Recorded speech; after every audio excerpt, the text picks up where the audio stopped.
So, hello? As I've got a notebook with a web camera, I now can do that. Say something stupid and post it on YouTube and then have comments. Comment me, please! Well, now, this particular video is going to be dedicated to my addiction to cutlery. Yes, cutlery is good. I love cutlery, and what I'm going to do is something like a year and a half in user report on the Benchmade mini-dejavoo. I got a knife for New Year's 2008, and so it's been in service for a year and a half by now. So I have some things to say about the knife. Oh yeah, by the way, it's here in my hand. So actually, the knife is good. It's pretty expensive, and it's positioned as a gentleman's folder. It has beautiful design and made by Benchmade, and I guess proposed for everyday use. That's what I think about it. So the basic specifications, I don't remember the length, and I won't name it because it goes, in inches, and I'm not very familiar with the imperial system. So, okay, I'll just show it, compare it to a Swiss card, which is 7.5 centimeters long. So, okay, just where's the goddamn camera? Yes, this is the Swiss card, and this is the rule. So, it is not that large actually. So, there should be something to report about it. So, actually, the important things about the knife is that the handle is a G10. The blade is an S30V stainless steel, flat ground with a micro edge, a spider hole, and a clip. A clip is not replaceable. So, actually, this knife has seen a lot of service since it was bought. What I didn't like at first was the sharpening. Benchmade tends to make a little bit too rough the sharpening for the S30V, so it was good for products, good for bread, salads and stuff, but it actually was somewhat uncomfortable with wood, and as I started sharpening pencils, it was like, something messed around. It still did slice paper in the air, so it was okay. Then I polished the blade and it became much better, but it still took me some time to get used to the blade. It's actually my first expensive knife with such a steel and such a blade. So, actually the knife had been used for kitchen purposes, making salads, sandwiches and stuff, cutting vegetables, peeling potatoes and other things, and it's great in those shows, and I think that mainly due to the blade shape, because this one is a nice flat ground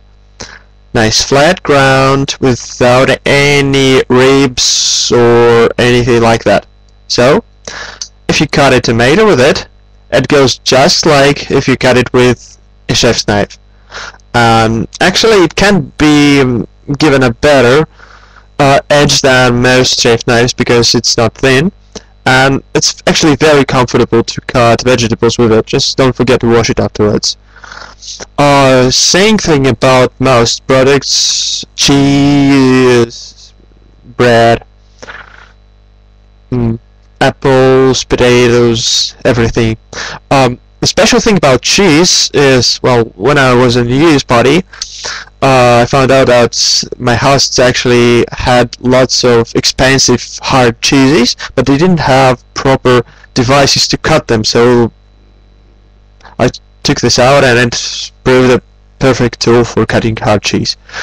So, another issue is working with wood. I'm an addict. I love working with wood, and so any knife I hold actually has to face this challenge. So what has been done with this one is, well, Working with a bow stave of maple, bamboo, and oak. Not a very nice job for work for a knife, especially like this one. But it actually proved a perfect cutter. It actually is very good at cutting hardwood or like oak or like maple, like anything else, and it actually bites into bamboo quite well, so use it.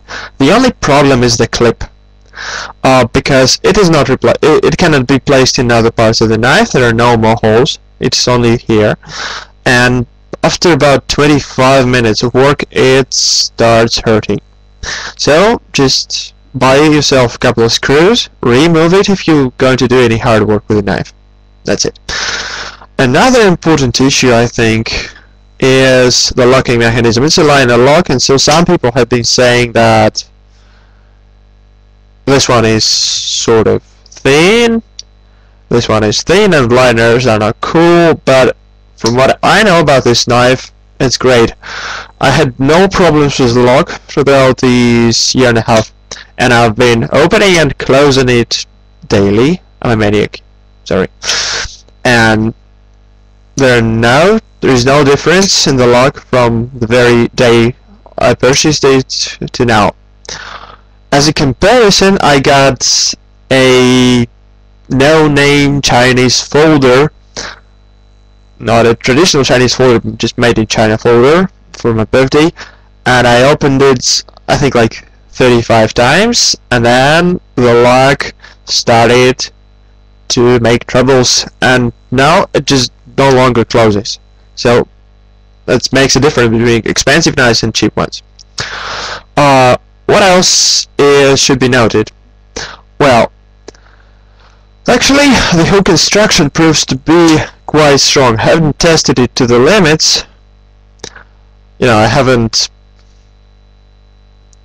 used batoning and stuff with it, but actually the knife did well while opening a coconut. How to open a coconut with the webcam. So on top of the coconut, if it's a hard one, there are those small dots. So you take the blade and screw them out with the tip, and then you select one of them, place the blade inside, and carefully pushing the top of the handle, you simply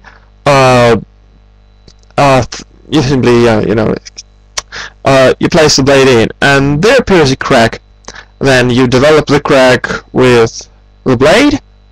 Just make sure that your blade is only stressed like this, so you have stretches along the blade, not perpendicular to it, and anything can be done. So regarding this steel, there is also a special issue. S30V is stainless hard steel, and it has common troubles with that. It's brittle. So if you make it at too small angle, you'll have brittles all the time. I had it on 30 degrees and I resharpened it to about 40, because when it was a small degree, cutting some cardboard, brittles. Cutting some wood, brittles. And so on, and it was terrible. Now when it has about 40 to 45, I guess, no such problems occur, and it holds the edge perfectly well. So, by now, thank you. I'm talking too much. Goodbye.